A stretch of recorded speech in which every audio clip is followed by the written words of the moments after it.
நார்மலாக நம்ம கோதுமை மாவு யூஸ் பண்ணுறக்கு வெறும் கோதுமை மட்டும்தான் வச்சு அரைப்பேங்க. இந்த மாதிரி பயிறு வகைகள், சிறுதானியங்கள், நட்ஸ் வெரைட்டிஸ் எல்லாம் ஒரு 13 பொருட்கள் சேர்த்து சப்பாத்தி, பூரிக்கு தேவையான கோதுமை மாவு எப்படி அரைக்கலான்னு பார்க்கலாங்க. இது வந்து ரொம்ப ரொம்ப ஆரோக்கியமானது, ஊட்டச்சத்து மிக்கதுங்க.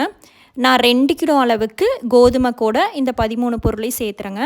ராகி 100 கிராமுங்க, கம்பு 100 கிராம், சோளம் 100 கிராம், பாசிப்பயிறு 100 கிராம், தட்டைப்பயிறு காராமணி 100 கிராம், கருப்பு சுண்டல், வெள்ளை சுண்டல் ரெண்டுமே 100 கிராமுங்க, பச்சை பட்டாணி 100 கிராம், ஓட்ஸு குவைக்கர் ஓட்ஸ் வந்து 100 கிராமுங்க, சிவப்பு அவல் 100 கிராம், ஃப்ளாக்ஸ் சீட்ஸ் ஆலிவ் விதை 100 gram, sunflower seeds 100 gram, pumpkin seeds 100 gram. இது எல்லாமே 100 கிராமுங்க.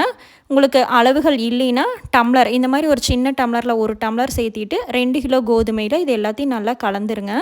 கலந்துட்டு வெயிலில் ஒரு 4 மணி நேரம் நம்ம காய வச்சு எடுக்கும்போது சீக்கிரமாக பூச்சி பிடிக்காமல் மாவு ரொம்ப நாளைக்கு வச்சு யூஸ் பண்ணலாங்க.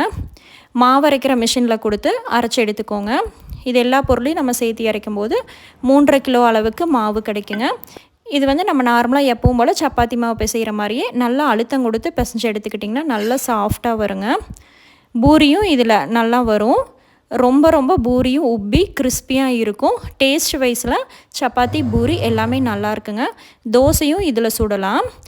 வெள்ளை ரவை, தயிர் கலந்து தோசை மாவு கரைச்சும் நீங்கள் அப்போதைக்கப்போ இன்ஸ்டண்ட்டாகவே இந்த மாவை வச்சு சூப்பரான ஒரு தோசை செய்யலாங்க.